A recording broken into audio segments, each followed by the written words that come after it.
push that lever up. This one? Yeah. All the way? Yeah.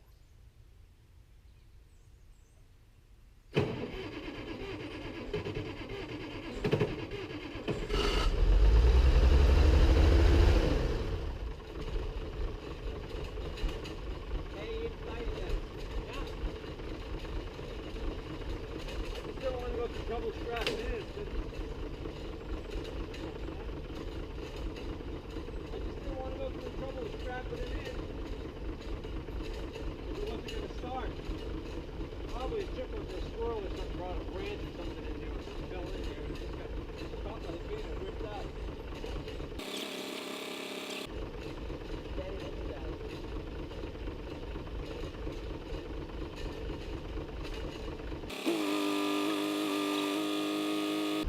There's some leaves coming out of there. It might have just been some leaves. Leaves in the house. All right, so what we're doing today is we're unloading one of the buys I made on my unprecedented 6th trip out to the May 2007. It's not the May state sale anymore. It's actually already July. Just a couple of days ago, I made a 6th trip out there and bought a couple of items that I had looked at previously that I had expressed an interest in. And then when I was leaving, I kind of made an offhanded offer on a grinder that he had there, and you know, he had just reposted it for sale on another site, and I saw it come up, and I basically said, you know, if you don't sell it, he said, well, how much would you be willing to give me? I gave him an offer, and he accepted it. So next thing you know, I'm buying this grinder that I honestly didn't originally plan on getting, or didn't think I was going to be able to get. So it's a heavy one, and it's another Hammond. All right, so one of the items that I went there and had expressed an interest in previously was this table, and he didn't want to sell the table initially because there was a radial arm saw sitting on top of it, and the radial arm saw was a Craftsman saw, and I know from experience that those don't bring much value, and he wanted quite a bit of money for that saw.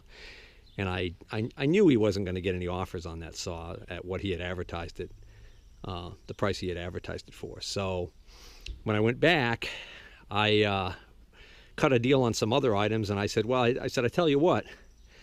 I said, he had another table there that would be good for the saw. I told him, I said, you know, if you want to move that radial arm saw to this other table, this other stand, it was a cabinet stand, I said, I'd give you $25 for that table. So the reason why I wanted this table is because I knew it was a really good one. It's a Lista, okay, U.S. made table.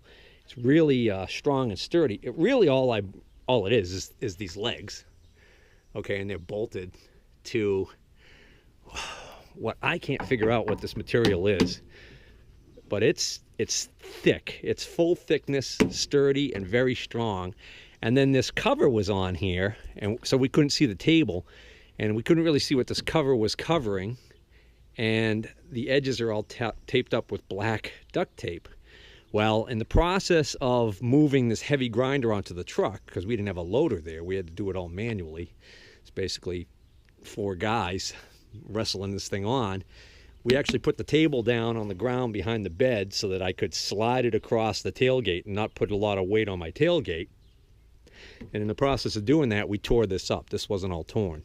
In the process of tearing it up, I discovered that, well, this isn't even hard plastic. It's just a sheet of rubber that somebody put on top of here. And underneath it, you can kind of see what that material is. I don't know what it is, but it's hard. And this table is plenty strong. So I've got some ideas of what I might be able to use that for down in the shop. I was thinking maybe that big cast iron surface plate could sit on top of this. We'll see. All right, so I got to get this table out of the way, but I think that was a good buy for $25.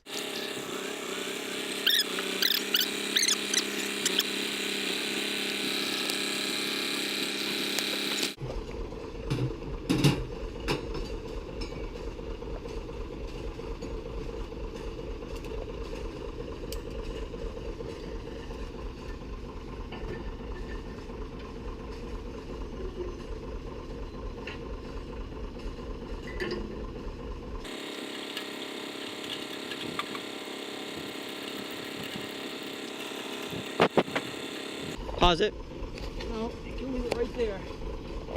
You can back up if you want to go. Which way are you going?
All right, so I got to get going. I sold another one of my arbor presses, so I'm thinning the herd on my arbor presses, which makes sense because I had several.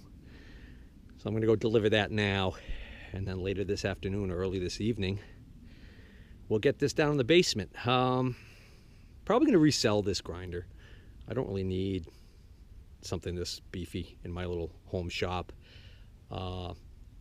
but I have no idea that, you know, this is disconnected down there, not running. I have no idea what the voltage is. I'm pretty sure, judging by the cord that was attached to it, that it's 3-phase.